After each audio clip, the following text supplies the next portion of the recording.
मेरे सभी प्यारे सम्मानित मित्रों को मेरा प्यार भरा नमस्कार। मित्रों, मैं डॉक्टर एस.के. शर्मा, अस्थि रोग विशेषज्ञ। विवेचना में मेरा अभिवादन स्वीकार करें। आज मैं विवेचना के तहत आपको एक बेहद अजीब से केस के बारे में बताना चाहता हूँ। मित्रों, आज से कुछ दिन पहले, मैं समझता हूँ 20 से 25 दिन पहले, एक पिता अपनी छोटी सी बेटी को लेकर मेरे पास आए और उन्होंने मुझसे बड़ी रिक्वेस्ट की। मतलब समझिए कि मेरे बच्चे की उंगली कटनी है साहब, आप कितने पैसे लेंगे? तो मैंने कहा भाई पहले आप अपनी ड्रेसिंग करा लीजिए और अगर भाई किसी चीज़ को कटना है तो मैं बहुत नॉमिनल चार्जेस, एक बेटी थी तो मैंने कहा कि बहुत होगा 4600 रुपये मैं लेता हूँ, उतने में उंगली निकाल दी जाती है। तो उन्होंने कहा, अच्छा मेरा भी मानना था, उन्होंने ये कहा कि साहब उंगली काली पड़ गई है। और मैं लखनऊ में भी गया था, वहाँ पे भी मैंने एक हॉस्पिटल में दिखाया तो उन्होंने कहा भाई उंगली बचेगी कि नहीं बचेगी मैं नहीं बता सकता, और अगर हुआ तो उस उंगली के लिए और बच्चे को आप बेसिकली एक सर्जरी होती है फ्लैप रोटेशन की, जंघे या पीठ से हम मांस को इस उंगली पर चढ़ा देते हैं। तो मैंने कहा कि देखिए भाई अब इस तरीके से जो भी रहे, अब ये कल होगी। फिर उन्होंने हमारे लोकल में ही किसी डॉक्टर साहब को दिखाया होगा तो उन्होंने कहा कि भाई उंगली काली पड़ गई है तो अब उंगली काट देनी है। तो चूंकि दोनों लोगों की बातें ऐसी थी तो मैंने एक बात कहा, बच्चा बहुत रो ही रहा था उनका, तो मैंने ये सोचा कि अब इस तरीके से करने की कोई बात नहीं होगी, जो बेहतर होगा वो ऑपरेशन थिएटर में ही करना होगा। चूंकि ओपीडी में भी भीड़ थी तो मैंने कहा कि अब वहीं आप आइए सुबह, तो बहुत सही काम रहेगा। दूसरे दिन मित्रों जब वो सुबह मेरे पास आए तो मैं बड़ा सरप्राइज था। देखिए मित्रों, कई बार ऐसा होता है ना, जैसे उंगली गंदी हो, ड्रेसिंग करना की बहुत दिनों से हो रही हो, तो जो ऊपर की चमड़ी होती है वो ब्लैक होती है बट इनसाइड उंगली बिल्कुल सही होती है। मैंने उस बच्चे का जब घाव देखा तो मुझे बड़ा ताज्जुब हुआ कि क्या इसकी उंगली काटना क्यों लोगों ने कह दिया। प्लस फ्लैप रोटेशन भी करने की कोई मुझे जरूरत नजर नहीं आई। अब जिस हिसाब से फ्लैप रोटेशन का दाम पेशेंट ने बताया, उन्होंने तो कहा कि साहब मुझसे 70,000 रुपये मांगे गए। मैं किसी संस्था का नाम नहीं लेना चाहता हूँ, मगर मित्रों एक बात मैं आपको बता दूं, अब खासकर हमारे विभागों में व्याप्त दलाली और भ्रष्टाचार को मिटा सकते हैं सिर्फ डॉक्टर ही। हम सभी अगर एकजुट हो जाएं तो जो पेशेंट का डॉक्टरों के ऊपर से विश्वास कम हो रहा है, वह पुनः प्राप्ति अगर करनी है, इसके लिए बहुत सराहनीय कदम आईएमए ने उठाया है। चाहे वो आईएमए हेडक्वार्टर लखनऊ हो या आईएमए हेडक्वार्टर दिल्ली हो।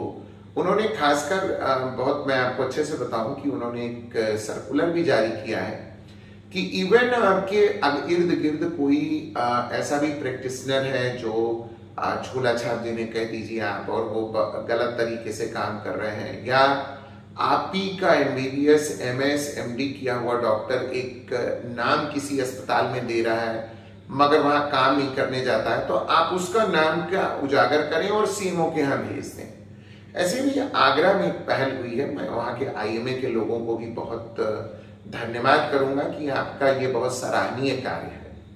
चूंकि मैं बस्ती आईएमए का एज ए वाइस प्रेसिडेंट हूँ तो मुझे भी ये कार्य सौंपे गए हैं, और मैं भी मानता हूँ कि साहब मरीज का जीवन बहुत कीमती है और वो बहुत मुसीबत में पैसे कमाते हैं लोग, और फिर अपने इलाज में, इलाज या चोट तो समझिए कि वो ओप है ईश्वर का जो आपको देना पड़ता है पैसे, और डॉक्टर को भी लेना है भाई, वो अपने घर से तो कर नहीं देंगे, मगर जेन्युइन आप कितना पैसा लें ये बहुत निर्भर करता है। तो मैं मुद्दे पर आता हूँ मित्रों। दूसरे दिन मैं उस बेटी को जब लेकर ऑपरेशन थिएटर में, उसकी उंगली को मैंने खोला और क्लीन किया तो मुझे बड़ा ताज्जुब हुआ कि भाई ये उंगली कटने की बात नहीं है, इसमें फ्लैप रोटेशन की बात नहीं है। थोड़ा सा उस उंगली में दूरी ज्यादा थी तो मैंने उसे अप्रोक्सीमेट कर दिया सूचर से, जैसा कि आप इस वीडियो में भी देख सकते हैं। और मुझे बहुत विचारणीय प्रश्न था मित्रों, खासकर मैं अस्थि रोग विशेषज्ञ या अपने सारे स्पेशलिस्ट डॉक्टरों से भी कहूँगा, इस बात की विवेचना जरूर करें, एक बार विचार अवश्य करें कि क्या इस तरीके से पैसा मांगना जायज है। ये शायद बहुत गलत बात है और कहीं ना कहीं इससे हमारी और आपकी साख गिरेगी।